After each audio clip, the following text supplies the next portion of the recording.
네, 이제 여호수아가 거의 맞춰져 가고 있습니다.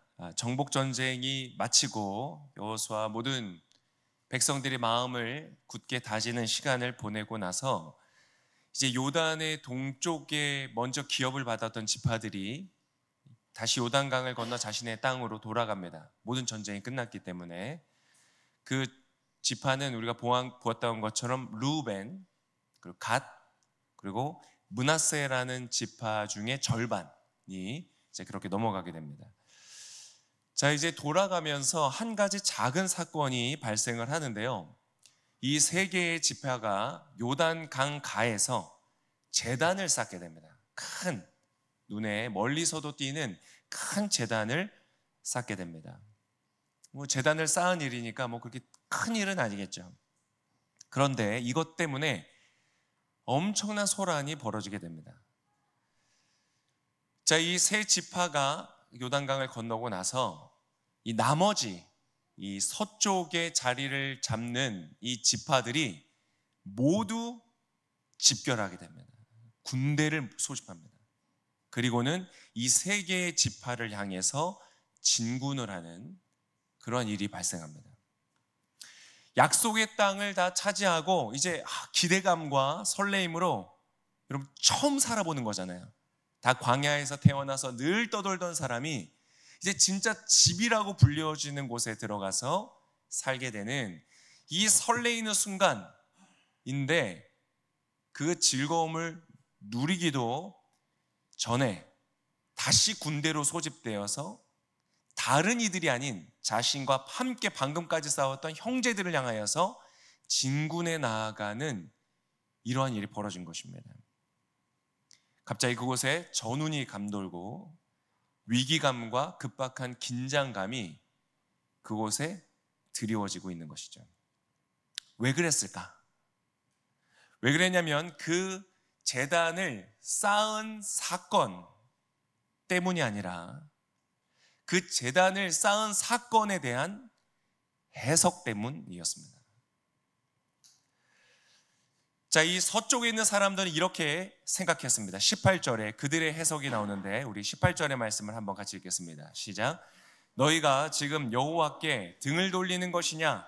너희가 오늘 여호와를 거역하는 것이라면 그분이 내일 이스라엘 온 회중에게 진노하실 것이다. 제단을 쌓은 이 사건은 뭐라고 해석했는가? 요단강 서쪽에 있는 사람들은 여호와 하나님을 버리고 다른 신을 섬기겠다는 선언으로 해석을 한 겁니다. 그렇다면 동쪽 지파에 있는 사람들은 왜 이 제단을 쌓았을까요?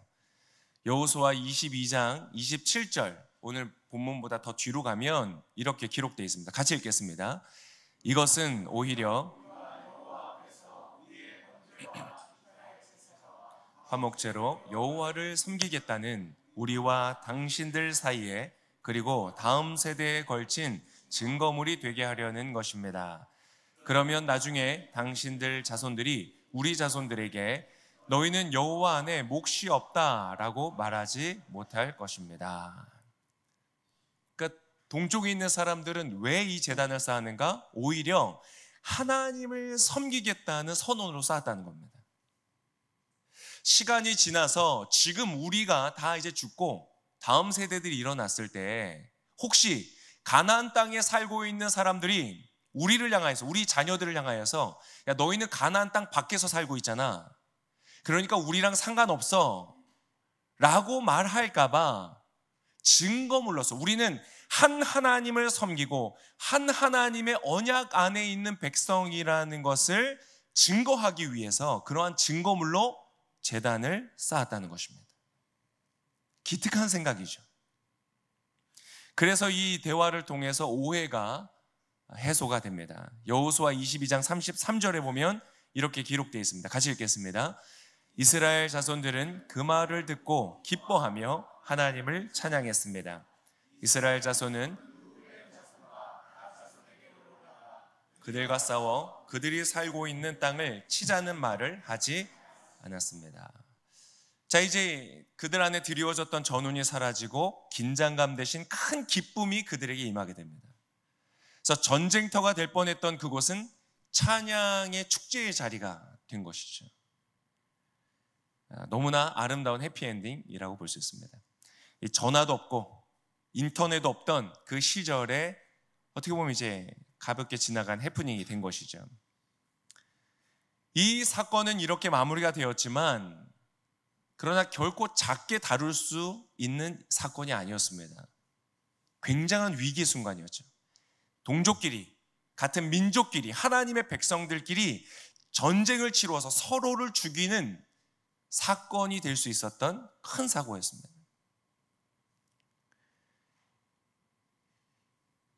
자, 다행히 아름다운 해피엔딩으로 끝났지만 여러분, 오늘 사건에서 굉장히 흥미로운 부분은 무엇인가? 바로 같은 사건을 두고 정반대의 해석이 가능하다는 것입니다. 참 재밌죠? 똑같은 사건을 보았습니다.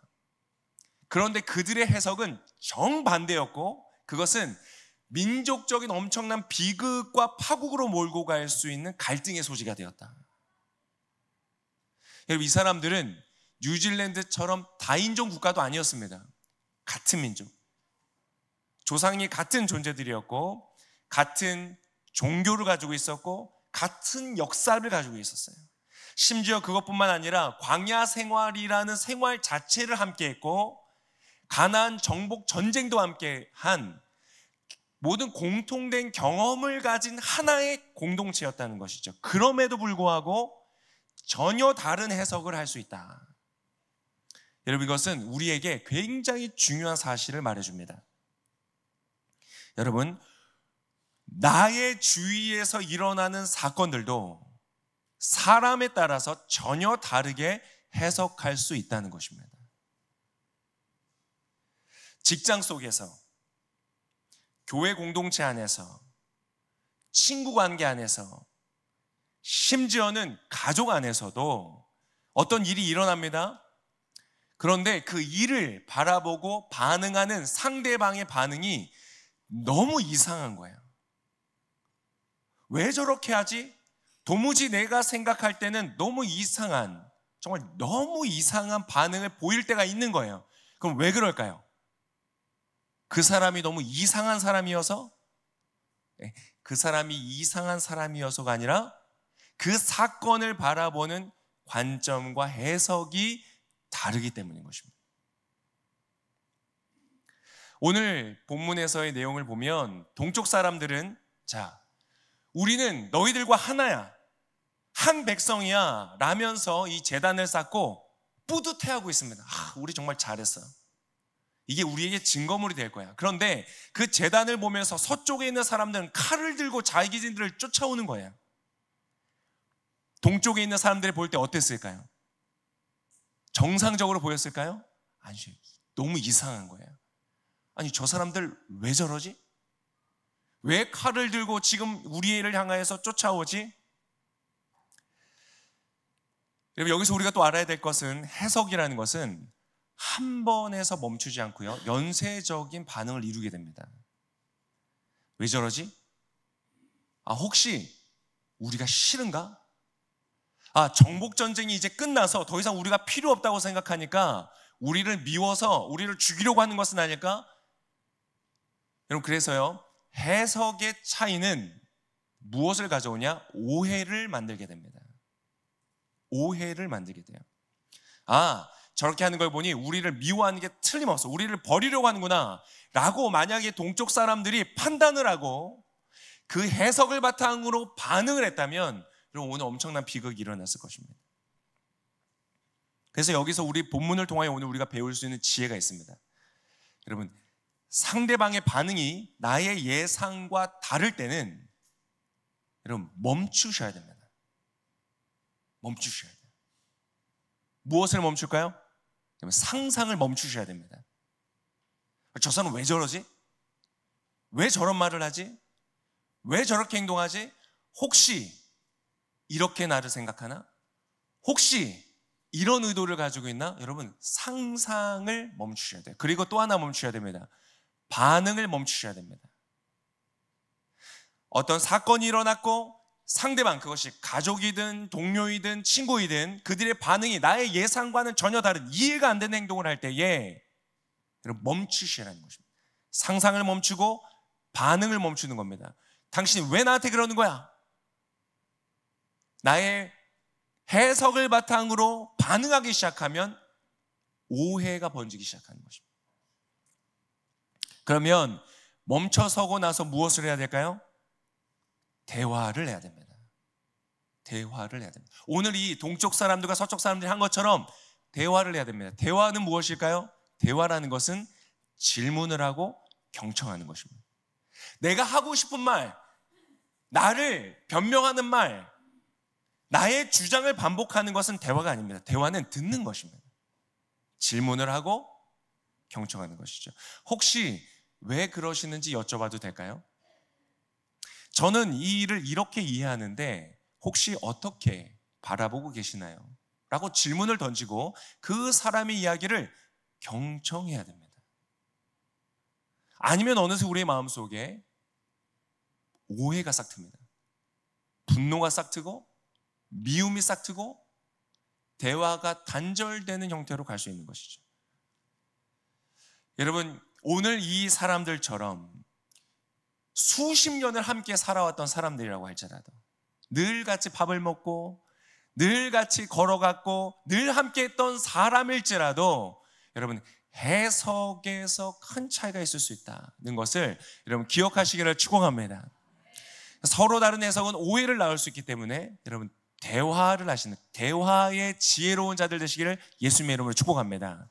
자, 그러면 대화를 시작하는데, 자, 지금까지는 이제 일반적인 상식적인 얘기였습니다. 그러면 진짜 중요한 질문을 다뤄야 됩니다.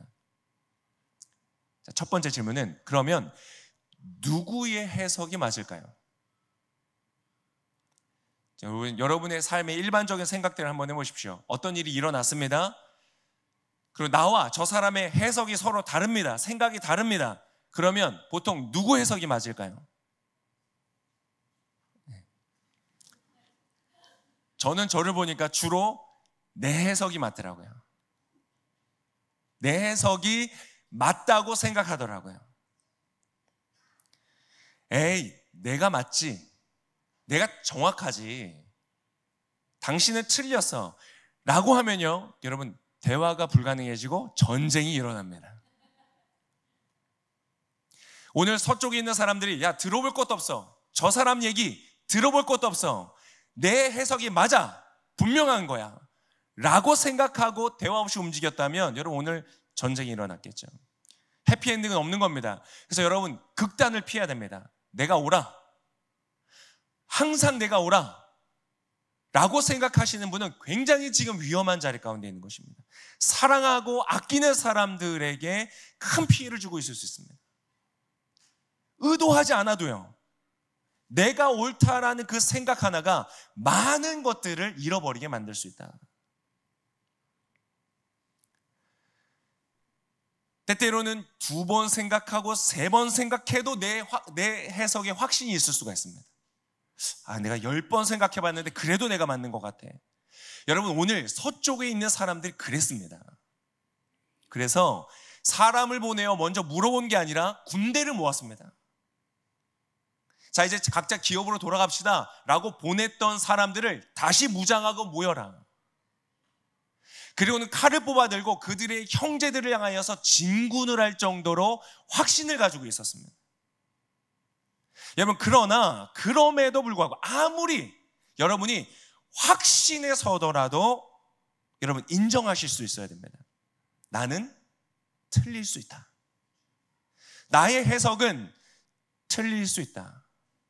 사실 조금 더 나가셔서 제가 권면하는 것은 나도 충분히 틀릴 수 있다는 것을 인정하는 것입니다.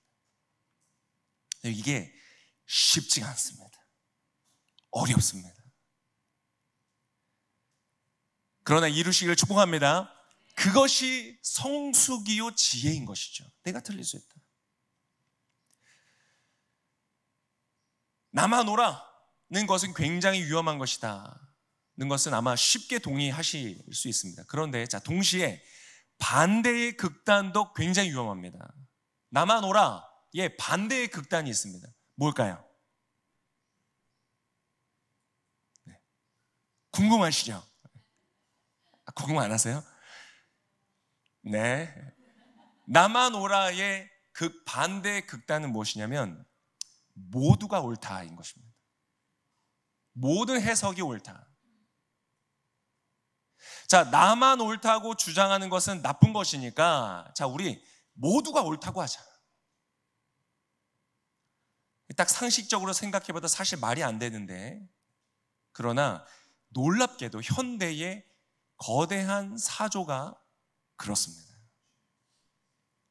각자의 해석 모두가 다 중요하지, 그러니까 누군가의 해석만이 맞다고 주장하는 것은 나쁜 것이야.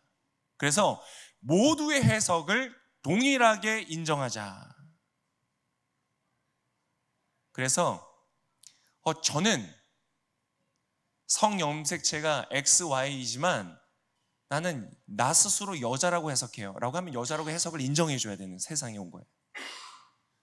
심지어는 더 나아가서 어떤 초등학교에서 고양이를 위한 화장실을 만들었다고 말씀 한번 드렸었죠. 왜 만들었냐면 어떤 학생이 선생님 저는 저를 고양이라고 해석해요 라고 해서 고양이 화장실을 만들어줬다는 거예요. 정말 황당한 일이지만 일어나고 있는 사건이다. 모든 해석을 동일하게 인정하자. 굉장히 평화로워 보이고 인정이 많아 보이고 너그러워 보이죠.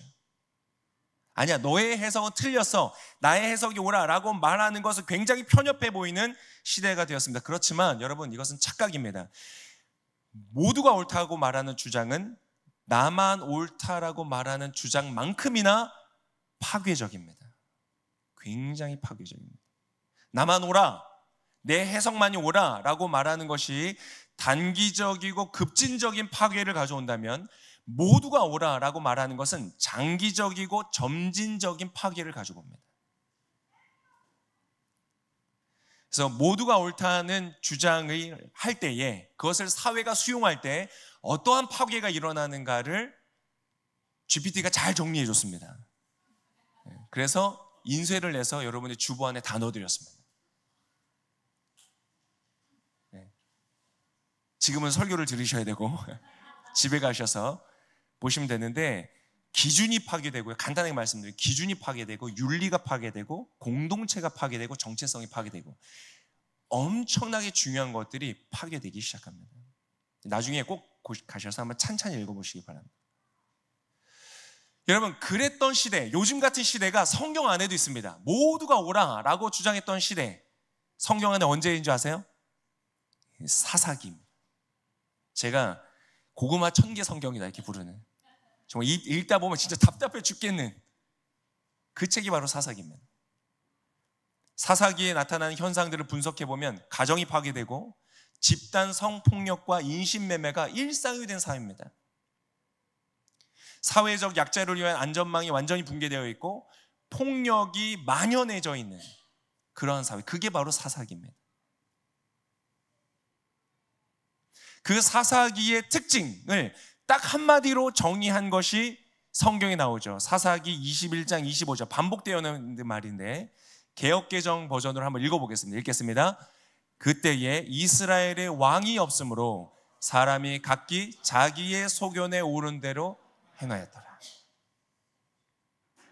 자기의 소견, 즉 각자의 해석에 따라서 인생은 이렇게 사는 거야, 이 일은 이렇게 해석해야 돼, 각자 저마다의 해석을 따라 살았더니 평화롭고 안전하고 포용적인 사회가 되는 것이 아니라 불안과 위협이 가득한 시대가 왔다는 것입니다.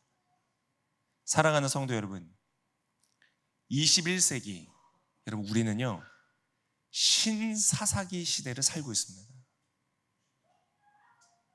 아까 지도 보셨죠? 세계 지도.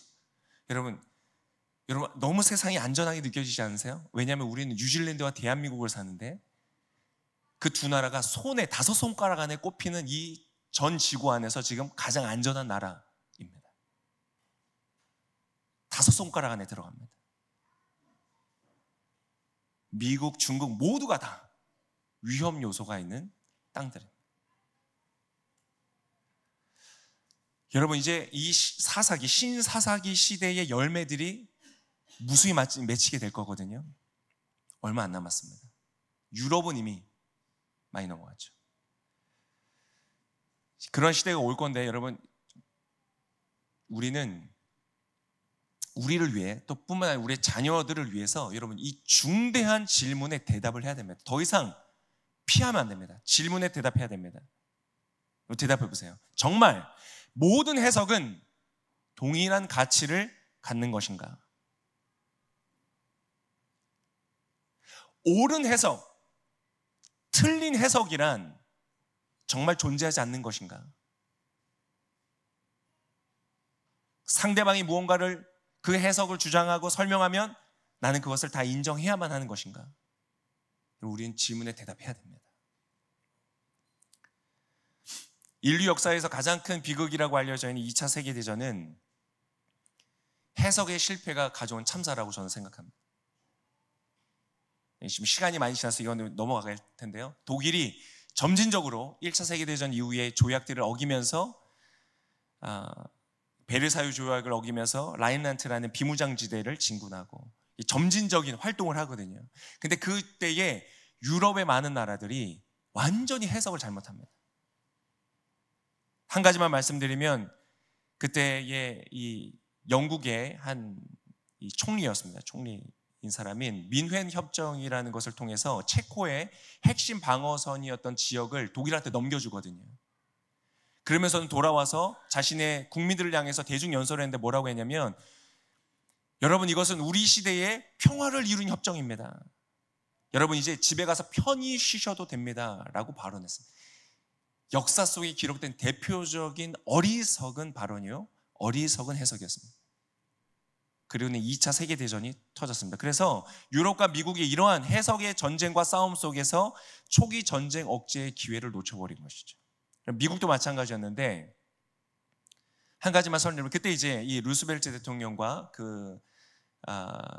이제 집행부에서 전쟁을 참여해야 된다, 이 반파시즘을 이제 이야기하면서 전쟁을 준비할 때에 이 예일 대학생으로 중심으로 이루어진 아메리카 퍼스트 위원회라는 것을 세웠습니다. 예일 대학생들이. 그러면서 이 참전 반대, 그리고 고립주의, 미국 고립주의, 유럽의 전쟁에 우리 끼어들면 안 된다, 이것을 주장했던 사람들인데, 그 중에 이 국민적인 인기를 받고 있었던 찰스 린드버그라는 사람이 있었어요. 이 비행사인데 대서양을 이제 안 멈추고 무착륙으로 이 횡단을 성공하면서 사람들에게 엄청난 인기와 호응을 얻었습니다. 근데 그 사람이 막 루즈벨트 대통령의 전쟁의 선동자다 그러면서 독일의 팽창은 보편적인 독재 위협이 아니다 라고 주장을 하면서 서로 많이 싸웠습니다. 이 해석의 전쟁, 이것을 하느라 초기 전쟁 억제의 기회를 놓쳤고 인류는 엄청난 사람들이 희생되는 비극을 맞이하게 됩니다.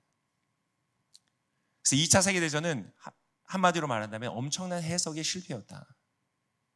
그래서 여러분, 사랑하는 여러분, 해석에 실패하면 위기가 옵니다. 여러분, 우리가 진리를 잃어가고 있는 이 시대를 살고 있기 때문에 여러분, 우리는 리더들을 위해서 기도해야 됩니다. 하나님, 우리와 우리의 자녀들, 그리고 주님의 몸된 교회와 이 땅의 지도자들이 바른 해석을 할 수 있는 지혜를 허락하여 주시옵소서. 이것이 저와 여러분의 기도에 날마다 매일의 기도 가운데 있으시기를 축복합니다. 특별히 기도가 필요한 시대입니다. 우리는 모더니즘이 아닌 포스모더니즘, 모든 진리를 해체하는 시대를 살고 있기 때문에, 모든 해석의 권위를 해체시키는 시대를 살고 있기 때문에 기도하셔야 됩니다. 그래서 우리는 우리의 삶의 현장에서부터 시작하는 것입니다. 내 인생의 사건을 해석할 때도, 공동체에 일어나는 사건을 바라보고 해석할 때도, 이 사회에 일어나는 사건을 해석할 때도 우리 기억해야 됩니다. 그 사건이 일어나는 것을 우리가 통제할 수 없는 것처럼 그 사건을 해석하는 것도 내 마음대로 통제해서는 안 된다는 것을 알아야 됩니다. 내가 내키는 대로, 나의 경험을 따라 내가 생각하는 것대로만 해석을 하는 것은 위험하다는 것을 인정할 수 있어야 됩니다. 우리는 어떻게 해석해야 되는가? 바르고 옳은 해석을 해야 되는데, 성경이 우리에게 말씀하신 것을 귀담아 들어야 됩니다. 로마서 12장 2절에 이렇게 기록하고 있습니다. 함께 읽겠습니다. 여러분은 이 세대를 본받지 말고 오직 마음을 새롭게 함으로 변화를 받아 하나님의 선하시고 기뻐하시고 온전하신 뜻이 무엇인지 분별하도록 하십시오. 그것을 정확하게 해석하라. 이 세상을 따라가지 말고 하나님의 선하시고 기뻐하시고 온전하신 뜻이 있다는 겁니다. 그 해석이 있다는 거예요. 그것을 너희가 분별해야 된다. 여러분, 그것을 분별하는 이 교회가 되시기를 축복합니다. 그래서 여러분, 영적 전쟁이라는 것은 다른 말로 하면 해석의 전쟁인 것입니다. 여러분, 선악과는 무엇이었습니까? 우리를 보호하시고 우리와 연합하시는 하나님의 질서요 사랑이었습니다. 그런데 사탄은 그것을 어떻게 해석했습니까? 인간을 억압하는 하나님의 권력이다. 그것을 선악과를 따먹는 것은 그 권력에 저항하는 것이고 자유를 누리는 것이라고 해석했습니다. 그런데 너무나 안타깝게도 인간은 그 사탄의 해석을 수용했습니다. 그래서 저와 여러분이 이렇게 힘든 삶을 살고 있는 거예요. 너무 힘들잖아요. 경기가 어려워서 힘든 것이 아닙니다. 하나님을 떠났기 때문에 힘든 것입니다.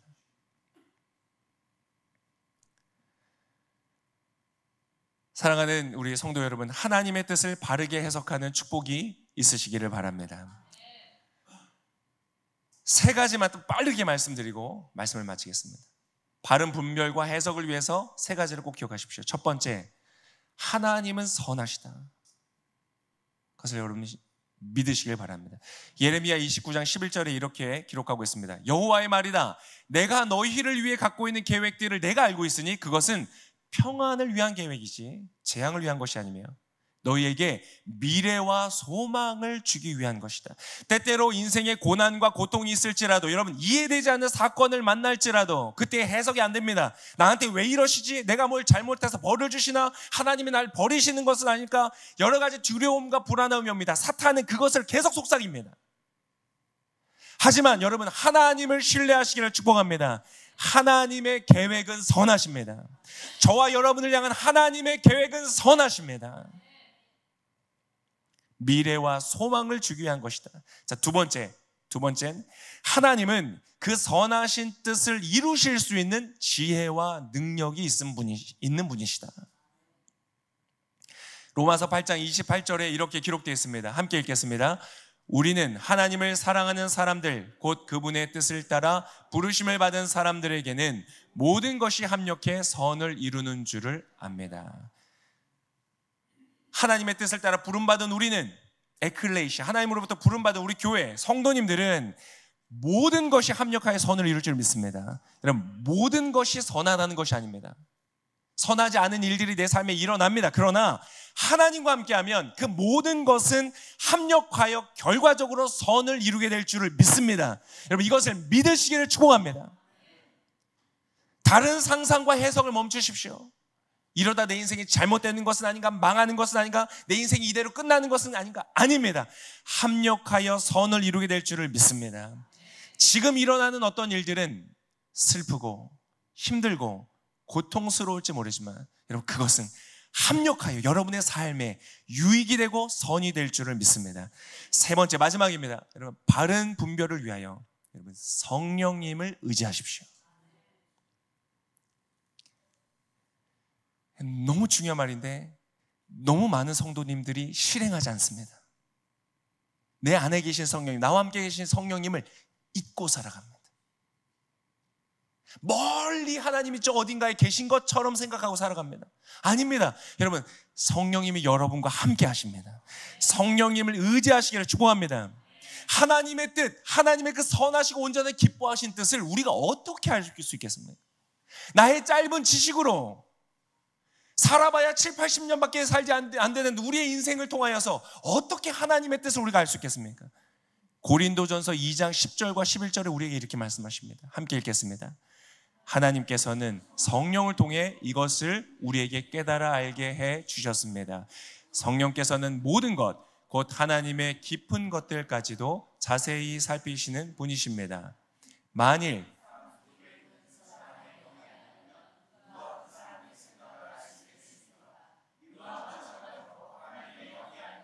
아무도 하나님의 생각을 알 수 없습니다. 하나님의 그 뜻을 분별하여 살라고 말씀하셨는데 어떻게 분별하는가? 성령님으로 말미암아 분별하는 것입니다. 그래서 여러분 다 이해하지 못하시더라도 성령님을 구하십시오.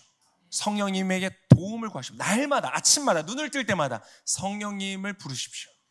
성령님을 의지하시고 따라가시기를 축원합니다. 더 구체적으로 알고 싶으시죠? 수요 성령 집회 나오시기를 바랍니다. 농담 아닙니다. 나오십시오. 그리고 성령님을 배우십시오. 성령님의 음성을 듣고 성령님의 인도하심을 따라가는 것이 어떠한 것인지를 아셔야 됩니다. 그래서 분별하여 살아가는 저 여러분 되시기를 축복합니다. 저 역시 마찬가지입니다. 저의 해석은 틀릴 수 있기 때문에 좀 더 정확하게 말해서요. 제가 보니까요, 제 해석이 맞는 경우가 거의 없습니다. 처음에 딱 받았을 때, 처음 딱 생각이 들었을 때, 아, 이 사건이 이런 것이구나. 처음 딱 생각했을 때 대부분 제 해석은 틀리더라고요. 시간이 지나 보면 더 깊은 의미가 있고 다른 방향이 있고 다른 의미가 있더라고요. 그래서 날마다 성령님께 구합니다. 성령님 도와주십시오. 성령님 인도해 주십시오. 그러면 정말로 그분이 인도해 주십니다. 그것이 얼마나 큰 축복인지 모릅니다. 여러분, 사랑하는 여러분, 말씀을 맺겠습니다. 해석은요, 너무너무 중요한 것입니다. 대충 적당히 해석되지 않습니다. 해석의 차이가 인생의 차이를 만듭니다. 똑같은 사건을 경험해도 어떤 사람은 잘 되고요, 어떤 사람은 넘어집니다. 왜요? 해석이 다르기 때문에. 그래서 여러분, 하나님의 선하심을 신뢰하시고 그 하나님의 능력을 믿으시며 성령에 의지하여 그 해석의 전쟁에서 승리하시는, 그래서 놀라운 하나님의 축복을 경험하시는 저와 여러분 되시기를 예수님의 이름으로 축복합니다.